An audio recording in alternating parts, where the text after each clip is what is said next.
Should go in and see? Yep. That's going. Oh, okay. Cool. Okay. This is for the library. Yes. Yes, it is. Right.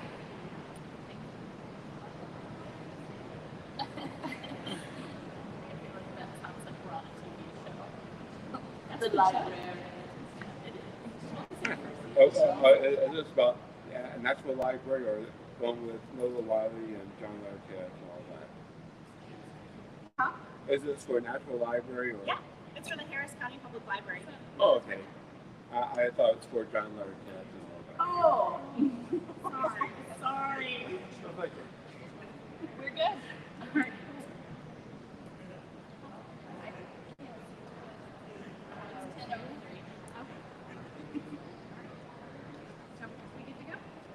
That's going. Awesome. Go live. All right. Well, hello. So I'm going to go ahead and just talk with the few people that are here listening to us at 10 o'clock in the morning. Hi. Hello. So I'm going to go ahead and read a short script because we're actually recording this to put on our podcast later, and we have a script that we started off with. So, welcome to Gabbing with the Librarians, where Harris County Public Librarians get together to talk about different topics. I am your host, Jennifer Finch, from the Spring Branch Memorial Branch, and I'm here live at Comicpalooza with Mary Mink, also from Spring Branch Memorial Branch, Sedina Shaver from the Barbara Bush Branch, and Lana Snell from Clear Lake Freeman Branch. As I said earlier, we are here live at Comicpalooza, so there may be other voices from our audience you may hear. Today we're going to talk about how society influences creators for good or ill. So let's go ahead and get started. So I'm going to start off with a few questions and jump in if you have anything you want to say. What are some examples of the good ways society has influenced creators? The biggest I can think of is the push from society to get more books from people of color and LGBTQ communities published, and it's working. Yeah, even amidst all of the current environments, the push is still going and the publication is still going. So that's always really nice to see as librarians. Yeah, I've been following a lot of the We Need Diverse Books, the nonprofit organization, and I just absolutely love like all of the resources and programs that they're doing to consistently try to put these diverse books into libraries and get them published. Like they have a whole section on there just for writers who are interested in trying to create these books and trying to help them make these books happen. They're like, if you have any interest in writing these books, here is every resource we can give you to make it happen. And that's like one of the best organizations that has come out of all of these changes over the last several years.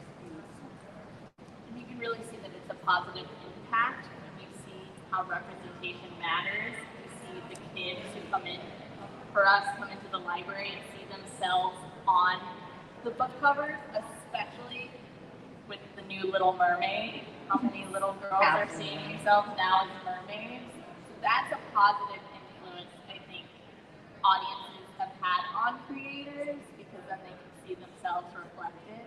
Yeah. Well, in a lot of ways, it has allowed creators more freedom. So, for example, Ryan Murphy was a little bit of a groundbreaker with Glee, and everybody's going to bring, but the LGBTQ representation in that, he broke some ground, but now with one of his new shows, 911, all of a sudden there's a lot of diversity. There is LGBTQIA, there's more people of color. It's very representative of what Los Angeles actually looks like. And even on the spin-off show, 911 Lone Star, which is set in Austin, you still have LGBTQIA representation with a trans character, with two male gay characters. You have a lot of people of color.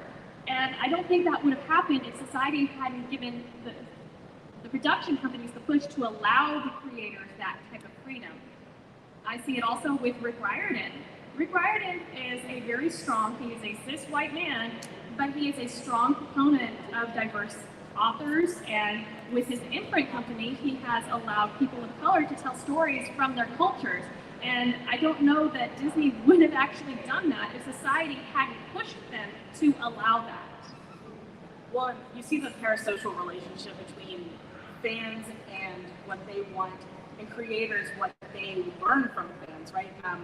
I think my brother-in-law recently told me that Weird Al Yankovic changed the lyrics to one of his songs. He was like, this song has been around since forever, and I'm going to sing it to you now, but I changed some lyrics because guess what? Things have changed, and now this is probably not the most appropriate thing to say anymore. So if it doesn't sound like you remember, just be aware. And I'm also going to admit up front, I'm going to talk a lot about K-pop because so that's a big core part of my a friend of mine's identity, and I absorb a lot of it through her. And there's a lot of times where the group BTS has altered lyrics because of reactions to, there's a song called Joke by RM, and he now goes and speaks to a women's studies professor to ensure that like lyrics are not super misogynistic, they are not problematic to other people, and the fans are really happy and they embrace these changes because nobody really wants to feel terrible when they hear these lyrics from their favorite groups. You don't want to feel called out or ostracized because I don't know if you guys know, but K-pop is very expensive to be a fan of. On the music front, I think Lizzo having that experience where she wrote a song lyric that turned out to use a slur that she was not aware was a slur, and when it was pointed out to her, she apologized. She said, "Thank you for educating me," and she re-recorded the lyrics and pulled at least the streaming and all the others, re-recorded it and re-released it with a different lyric. And I don't know how much money that must have cost her and everybody, but she did that. She did it perfectly.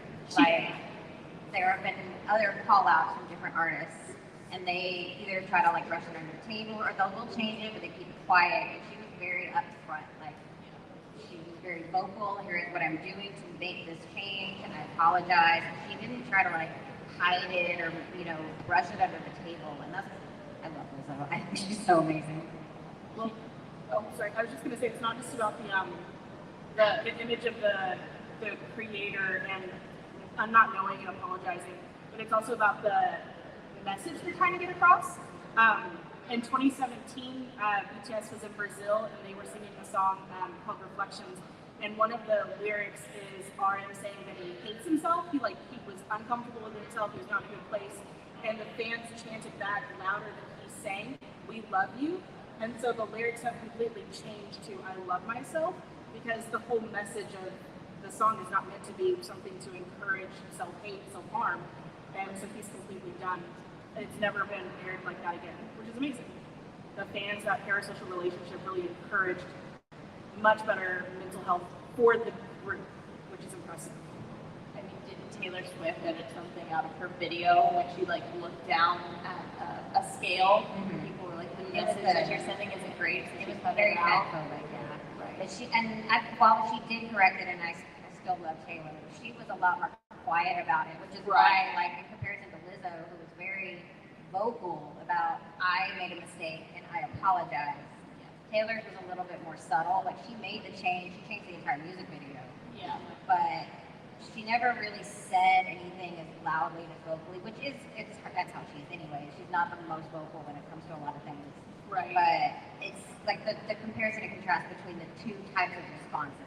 Like, I feel like Lizzo's response was the most beneficial for the communities in general because she acknowledged it and accepted it, and nobody questioned it after that. Yeah.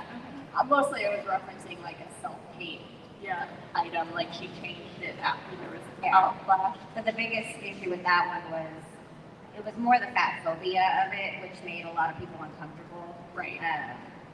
Because that's another issue with creators in general, is just general fat phobia in the world.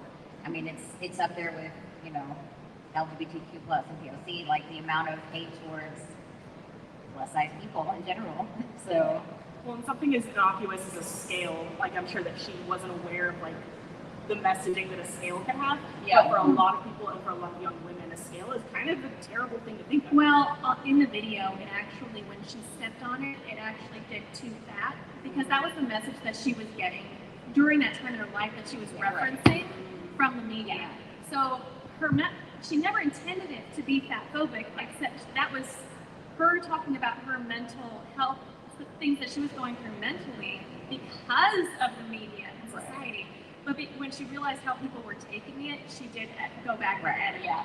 So her intentions were very understandable, but I think she realized that the message got lost.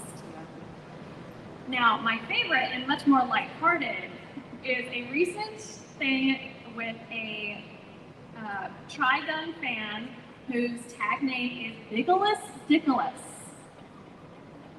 All right, so he is a Trigun fan. He runs a fan site, and he posted a tweet about the book, How I Lost the Time Lord. And he talked about how much he loved the book, told people it's actually a novella, it's short, it'll take you about 3 hours to read it, stop everything, go read the book. And this book has been out for 4 years. And so he went viral on this tweet, just talking about how much he loved this book. And when he went viral, the book went also back on bestseller lists. The wait list at Harris County Public Library is in the months on our ebook copy. I don't even know what it is on our physical book copy at this point. I know that we've probably purchased more copies of it at this point, trying to get that wait list to go down, the length of time. And the author, one of the authors, because it's a co-written book, actually did a blog post about it. And she said her favorite part of this entire situation is that now Simon & Schuster Marketing now knows the name, Biggles Dickless. And Simon & Schuster Marketing is owning it, and they actually, in Biggles Dickless's tweets on this, actually said, "Hi, Biggles Dickless." And he's just, you can just tell the tone of his tweets are like, how did this happen? But because of this, it influences the creators, and I'm including publishers in this, because they're going to start paying attention more to when people just say, I love this book. And I think we've seen other examples of people just talking about how much they love a book on Book Talk. I was going to say, actually, it's not the same as influencing creators, but in terms of fans influencing markets, Book Talk is great evidence of that, because, I mean, we all know Colleen Hoover, or most of us, I guess, in the literature world know Colleen Hoover, but Sarah J. Maas, for instance, has been published for a while now. She's not new. The series that everybody's talking about is not new.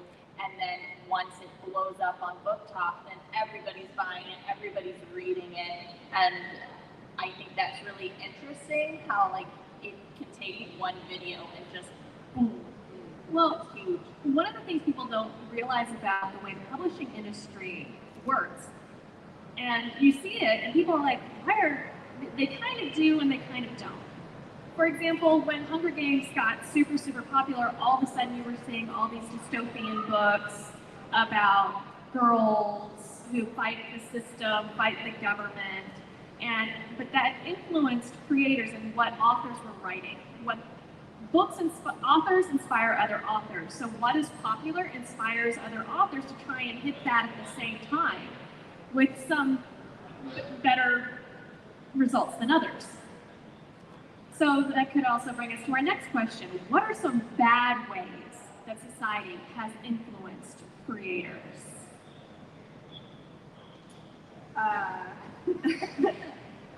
I'm happy to say that I have fewer notes on the bad ways, but that's because, like, so specifically in K-pop, the bad would be sasaengs, which in Korean means like your private life, your personal life, but the people that are stalkers and obsessive and hoard their personal information because either they're civil workers and they have access to it, they think it makes them exclusive and special, and so having access to their personal life has been given the term sasaeng to be derogatory toward those types of fans. And very recently, we saw it play out with JK from BTS, where a sasaeng sold his information to someone who said, my mom loved him, she passed away, it would mean a lot if I could send him food that my mom would have wanted to cook for him. And the sasaeng was like, sure, that sounds not a terrible idea for whatever reason. And so she sent the food to his house, and he was like, this is not cool, like I appreciate the gesture, but please don't send things to my personal home. And now and he had to flee his home because now the person who sent food is like, well, I'm just going to come and murder you now. Like, I know where you live, so I'm just going to come and kill you. So he went to a second location, and the Sasing is like, well, I'm not going to sell you the second location. I don't want you to murder this person that everybody loves. And she's like, well, I'm just going to murder him. It's fine. It's crazy. Like, it's insane. This parasocial relationship. And also, if you like think back on it too, she wasn't even the original fan, right? It was her mom, which, like, I don't know, would your mom be super excited about you threatening the person she likes? It seems disconnected. And I would kind of build on that into that parasocial relationships and like the access that social media has given us to real life people. Like, there are TikTokers that I know of that have people writing fanfics about them. And they are just normal, everyday people. Yeah. And I know that there's one, I'm not going to name him, but he, on one of his things he does when he streams is he'll go on Wattpad and search his name.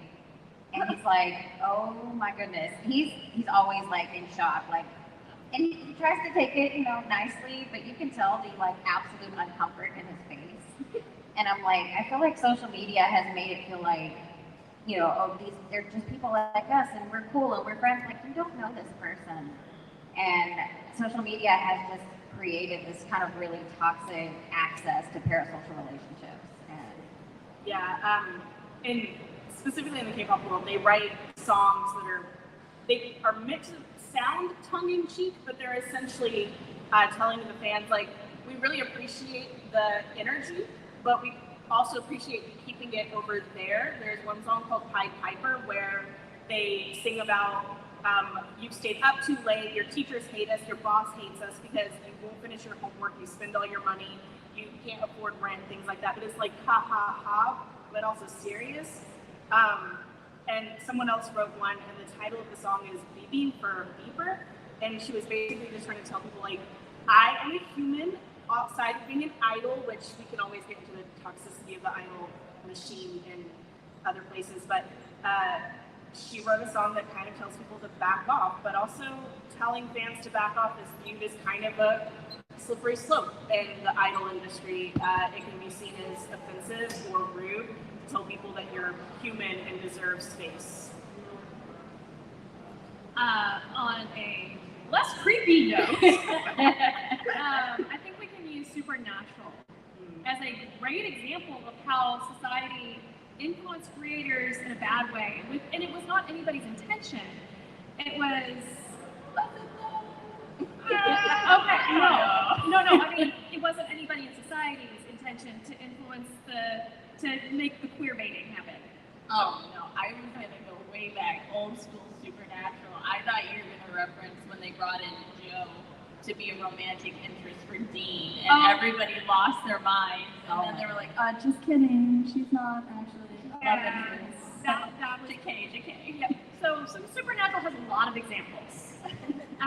With everybody liking Castiel and everything, they were like, oh, well, this is an easy way to get ratings, so we're just going to write more instances where we're going to do this, but we're not actually going to do it.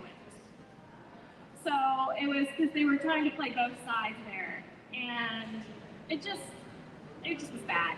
So, and then there was the Joe thing where they got rid of Joe, and okay, we can go way, way, way back to the 80s, I think it was the 80s, with Jason Todd. Okay, yes, I see one nod. Okay, so somebody knows about Jason Todd. Getting before I was born. Making me feel old. Anyway, so if you don't know, Jason Todd was the second Robin. So in that storyline, Bruce and Dick had a big falling out, and Dick left to become Nightwing in Bloodhaven, which is a nearby city. And so one day Batman's out, and he comes across this street kid who's already got 3 wheels off the Batmobile and is in the process of trying to get the last wheel off so he can steal the wheels and sell them because he's homeless and he needs food and all this kind of stuff. And Bruce sees this kid that, black hair, white head, blue eyes. Yeah, it's like, here's my adoption papers. And so he talks Jason through a lot to come back to the manor, and he adopts Jason, and Jason eventually becomes the new Robin. People hated Jason, hated him with a fiery passion I cannot explain, because honestly, this kid was awesome. He talked back to Bruce all the time. He was a smart aleck. He would call Bruce out on his crap. It was amazing. So he did all this stuff, but people hated him to the point where the writers were like, okay, we're going to kill him off. But we're not just going to kill him off. We're going to put it to a vote on how to kill him. So they had a couple of different options, and the one that won was actually even more brutal than the way they actually killed him. That's shocking. And so, but they killed Jason by having the Joker blow him up, basically. There was some beating before that, but he blew him up. And Bruce came right after he got blown up, and it destroyed Bruce. Now, I can't hate this because I can't hate it all the way because it led to Tim Drake, and Jason eventually came back to life, and it created the Red Hood, which has become a really cool thing for the DC universe. But I hate that they caved to the fans in that particular way. It's terrible. Why couldn't they just spin him? Why did they have to kill him? Well, and like you said, it was such a jarring death, I guess. We should know that there was one that people voted that was even more intense as crazy. It was just bad. I don't have anything to say to that. I don't know why people were like, I hate this character with such a passion.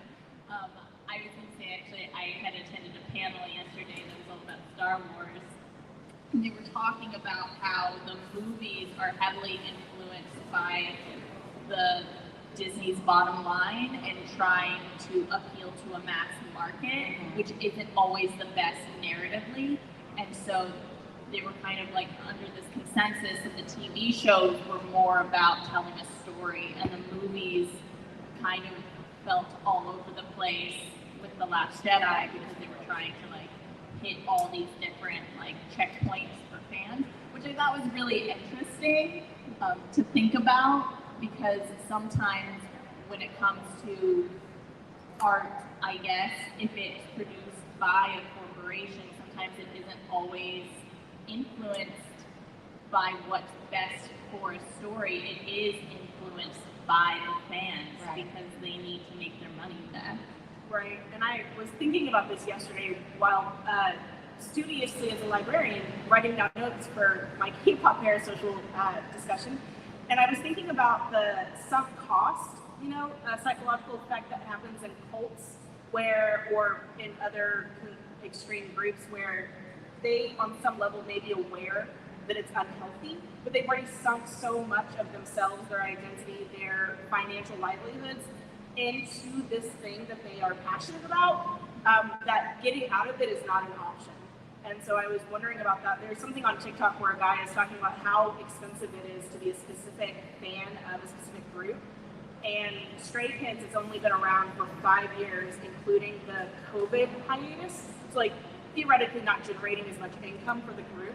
And it's just under $3K if you are doing the bare minimum of buying the albums, buying one piece of merch, attending a concert in the nosebleeds, things like that. And so $3K over 5 years for a group that doesn't know of your existence, and all these sunk costs, like that might be something that helps generate these types of fans. I think there's an interesting point to be made that sometimes cost isn't just monetary. Right. Because I think we can see that when there's a huge backlash against Harry Potter and J.K. Rowling, and how many people feel that maybe they shouldn't be fans, but they've spent so much of their life being fans and kind of it being a part of their identity, that what do they do if this isn't around anymore? Which could also lead probably into the discussion about when fandom turns into fanaticism. Yeah. Murdering. It's not, by the way. That's nervous laughter, and not like, haha, it is. That's nervous laughter. I have to admit, I'm one of those fans that Harry Potter was part of my identity. I was interviewed for when the last book came out in Jackson, Mississippi, as a librarian who knew the most about Harry Potter in the Jackson metro area, which it's not the size of Houston, but it's not there was a couple hundred librarians, and they asked another librarian, they say, oh no, you need to talk to her. So I was such a huge fan. I was one of those people that went to a Harry Potter convention.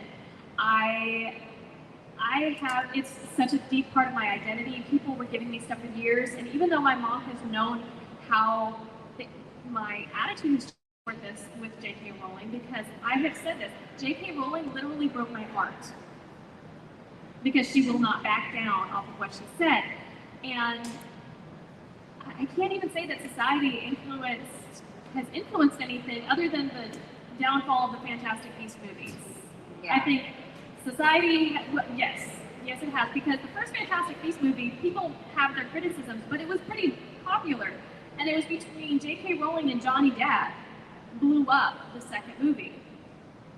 I haven't even seen the second and third ones because Yeah, of I that. haven't seen the second one. I saw the second one, it didn't do as well. And then the third one, did it even come out in theaters? I think it went straight to HBO. No, there's three. There are three movies. And there are three, and I think it went straight to HBO. I still haven't watched the third one because even though I kind of want to know the end of the story, They went so off canon for me anyways. I'm like, this doesn't even make sense anymore. there's that too. You know, the whole factor of Minerva being there, and she was supposed to be a contemporary with Voldemort, not anyway. Yeah, absolutely. But it was, to me, so society has influence with the downfall of the movies, but then there's the video game, although there was definitely backlash on that too. There was. But I don't know if that actually hit the sales or if it's affected the creators at all, because they still made it. As far as I can tell, it hasn't, because I did purchase it, and one, there's a lot of really interesting points in it, but I was looking at the creation of the game itself, and it was made without her influence at all. And so they actually purposely put things in the game that they knew she wouldn't like. So there are some aspects of the game that are really enjoyable because of that. And now it's way above my gaming level, so I've actually struggled with playing it. But I really did enjoy just, at least for a little while, going back to it, because it was such a huge part of my growing up and television identity. But kind of like you said, how she broke your heart, after a little while, I'm like, I got really sad. Like, I was sitting there and I was running around and I'm like, this was all just ripped away from me. It was like this part of my soul was taken away. Yeah. Okay, fine, I'll project. The third film went to the box office and it made $407 million. Okay, so my microphone is still working. So what Mary just said is that she looked it up and it did go to the movie theaters. It made $407 million, which sounds like a big amount, but when you consider how much it costs with all the effects and everything, that's a flop. It's a really, really big flop in this day and age. So, all right, yay, I'm back. We've strayed a little bit off course, but I don't know. Society, I think, anytime that what the fans are really into influences the original vision of the creators to change to something else, I don't know that can be considered a good thing. I mean, unless it's like in the terms of, hey, you're being offensive or about this group, or you're being offensive, or you need to be more diverse or inclusive, and they do it in a thoughtful and not pandering way, which there is a difference, and most of the time you can tell. It's more on the lines of Supernatural is just the biggest thing. And Star Wars definitely, because I think when we had this, the first of the new sequels was great, in my opinion. The second movie, this is taking a different tone and it's kind of cool. And the third movie, because there was so much backlash that the second movie was so different, And oh no, this isn't Luke. This is not the way I picture things. That they fired Rian Johnson, and then they did a complete turn of tone, and they didn't complete the stories. They completely went back on his main plot point of Rey is actually not, doesn't have any just random parents. No. Now she's the Emperor's grandchild, which let me tell you this, that does not even make sense. Time-wise, makes no sense.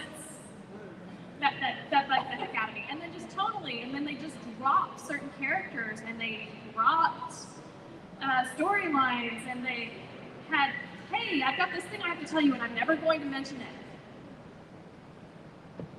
Well, and what I don't understand is, I mean, granted, I get very into my fandoms. I was raised by a Trekkie. We were a very big fandom household growing up. Very serious, took it very serious. My sister married a Star Wars fan, and I was like, how could you? Our ultimate betrayal. Yeah, but, I guess it's cool. It's the thing that I don't understand is, like, there's fanfic out there. There's, like, things that you can do to, like, get those frustrations out, and it's like, great, well, I didn't like that that's how that went, so I'm either going to read or write a different ending or a different character or whatever.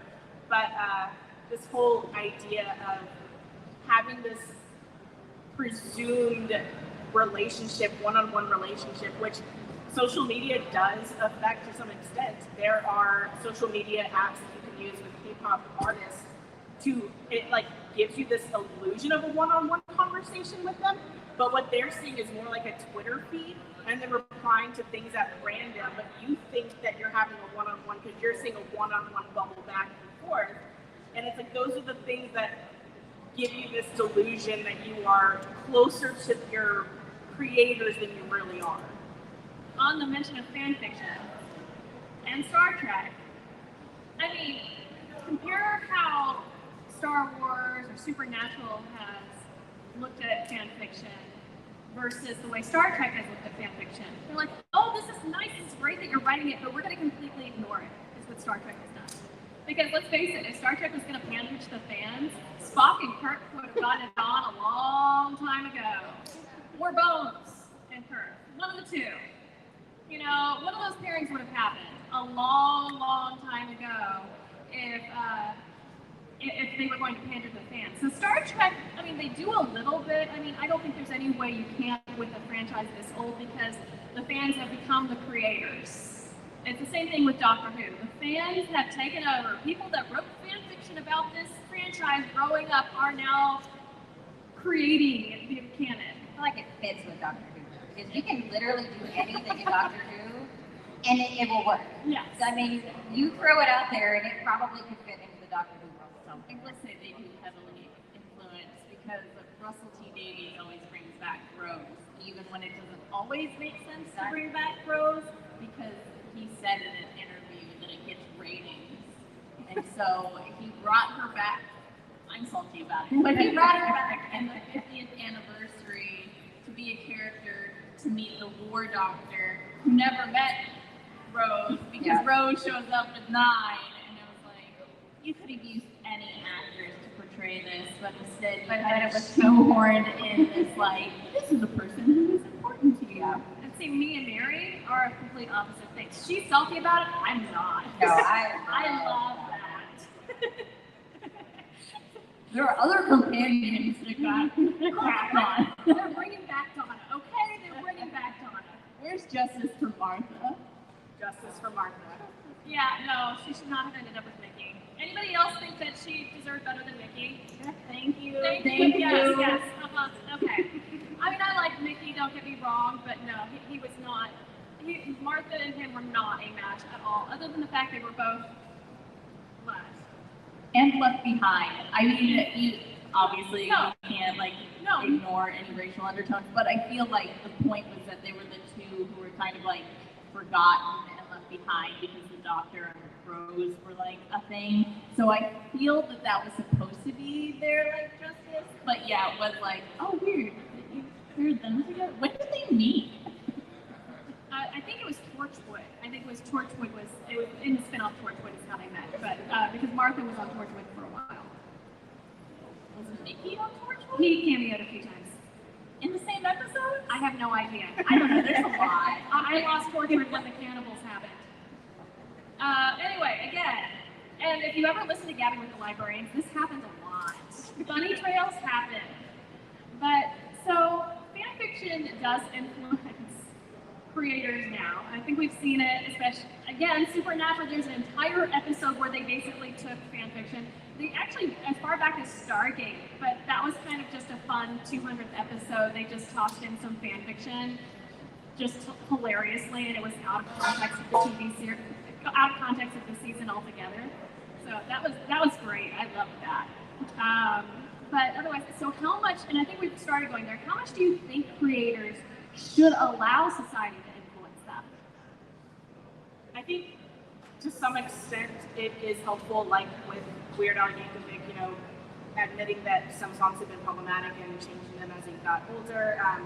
BTS changing lyrics, things like that. There are times when times change, right? You know, what is it, change or die, progress, and all that. And when we don't learn from those things or admit that we maybe not have the scope right previously, like Lizzo admitted, then we just, you know, move on. And it's not hard. It doesn't take anything away from your art to admit that it needed to change slightly.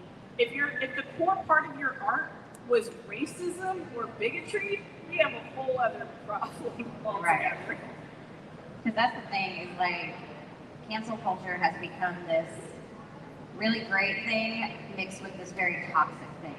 Like, people make mistakes. That's my whole thing. Like, if you're gonna dig into someone's past, you're probably gonna find mistakes. So if you're digging around to something that happened 10, 15 years ago, and they apologize for it and say, you know, I'm not the person that I was, I think it's okay to accept that apology and move on. James Gunn. But a lot of people will just keep digging their heels into it, and it becomes a thing to where those creators are scared to make anything else now. And it really makes everything that those creators want to make going forward, they have to constantly second guess, because if they make one mistake, that cancel culture is going to step in and it can literally derail their entire career. But cancel culture is not a thing. So Louis C.K. is one of those that everybody was like, oh, he's canceled now, but he's actually still selling out shows. Yeah. So we think of cancel culture because they're not big in our eye, but it's not a thing. J.K. Rowling's still huge. Right. Everybody that you can think of that has been canceled still has careers. So I think it's more that you have a point that we can dig into people's history and you can find anything, but On J.K. Rowling, and by the way, if you don't know, she also writes the books, the books, I can't remember the character's name, but the author, she writes under a pen name, under Robert Galbraith. So she turned what has happened to her in the last couple of years into a novel that is like this, about 2 inches thick, on a murder mystery where the character is a woman who has gotten harassed and stalked and eventually murdered because of her views on certain things. And the killer turned out to be a trans woman. So, yes. And we see it checked out of the library often. And this is, so she made probably millions of dollars off, or at least thousands of dollars, hundreds of thousands of dollars off of this book about her story. So yeah, cancel culture, not really a thing. I'm also of the mind that to some extent the the companies that generate our creators also are responsible for protecting them to some extent. Social media you don't have too much control over, but there's people who they're called antis, and they are really abusive, and they target people and dig in and do really terrible things to them and harm them in ways that, like, that can't be fun, right? Like, if your entire joy out of life is to make someone else miserable or fearful, like, that can't actually be fun for you, because it's so, that burst of control dies out, so you have to keep doing it over and over and over again. And so when the companies have these predatory contracts, which is why, Writers Guild is striking and all these things, that when the companies don't protect their creators, they also are kind of at fault. I agree. And all right, anybody else have anything closing? Are we going to take comments from the audience? Anybody in the audience want to comment or questions? That's all right. All right. So thank you for joining us today for Gabbing with the Librarians, and thank you to our panelists and our fantastic audience. If you would like to join the conversation, email podcast@hcpl.net. Don't forget to sign up for our summer reading program where everyone can recapture their childhood and win prizes for reading at hcpl.beanstack.org. Or check out what events your local branch is having for all ages. Thank you guys. Thank you. Yeah, there's the recharge Rest for relaxation. and books you can read.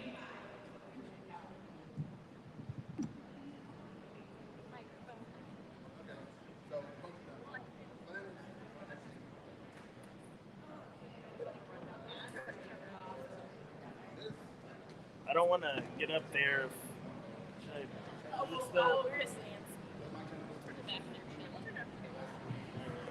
That was great, by the way, you guys.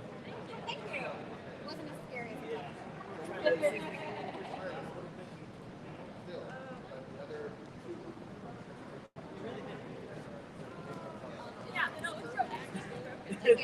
Yeah. the bottom was like sliding.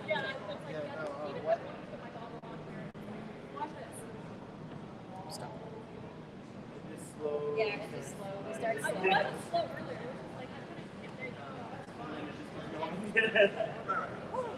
Well, thank you so much. I saw her book out.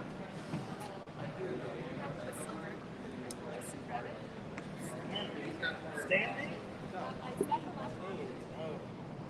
What are you guys going to talk about? Oh, we're podcast team members. Oh. So we're just here. Just helping out. Thank you. We appreciate it. Oh, absolutely. But as a book lover, it's really nice to see. My girlfriend works at a bookstore, so you know. Nice. Which one? Like Kindred Stories up in Stewart Street. Yeah, it's a black-owned, woman-owned bookstore right next to. Yeah, it's a woman-owned bookstore. Right, Is it just like really close 10 by? minutes away. Yeah, maybe max.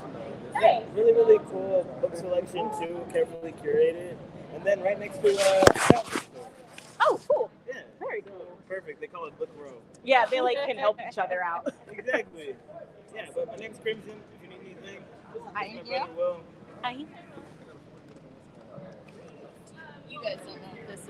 I think that's probably hers. I can't tell if these are stickers that she put on there. I mean, I hope she wants when she's to feel cautious. Right. And like vote. Also, Hilda's My favorite piece of swag from you guys last year was the new book smelling. Oh, the air freshener. Yeah. Love them. It really was. I liked it. I put one in my car. Because I went to take one, we had some of the branch, and Jeff was like, they stink. And I was like, what? Okay. I had got one when I first started. It was in like the little thick swag bag they give you when you start working at the library. Yeah.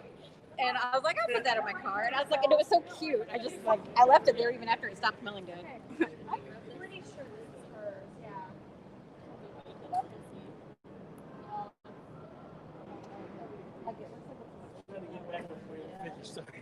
What was the podcast? using our library voices and gabbing with librarians. Yeah, okay. I will look y'all up. Thank you. She went downstairs. Oh, okay. Couple with silver. But Thank you so much.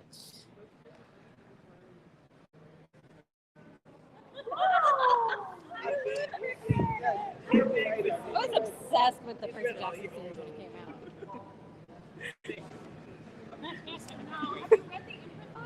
Imprints are so good. I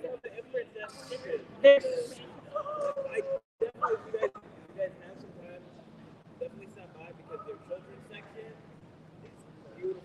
So I'm the children's manager, so I'm always very much looking for like, when can I go see a children's room? Like when I say that like she works so hard to curate these children's books, she finds some that I've never seen before. I'll have to go check it out because I'm always bummed when I want to read a book that I think we should have, and we don't even have a record for it yet. I'm like, guys, Magnolia has it, and they don't even care about it. Like, why don't we have it? Mary, that person is still posting about that one book about why Pasadena has it and we don't. Oh yeah, I know. The answers. HCPL is my favorite. Yeah, mine too. That's my favorite. Yeah, I think we're big fans. Thank you. Totally not biased. Yeah. No, they still, like, yesterday, I got a thing from Hannah, and so I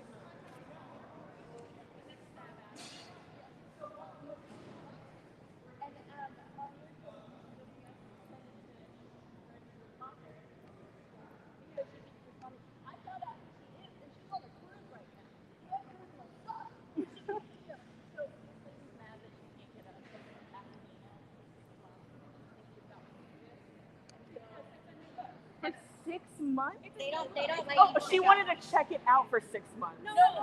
She-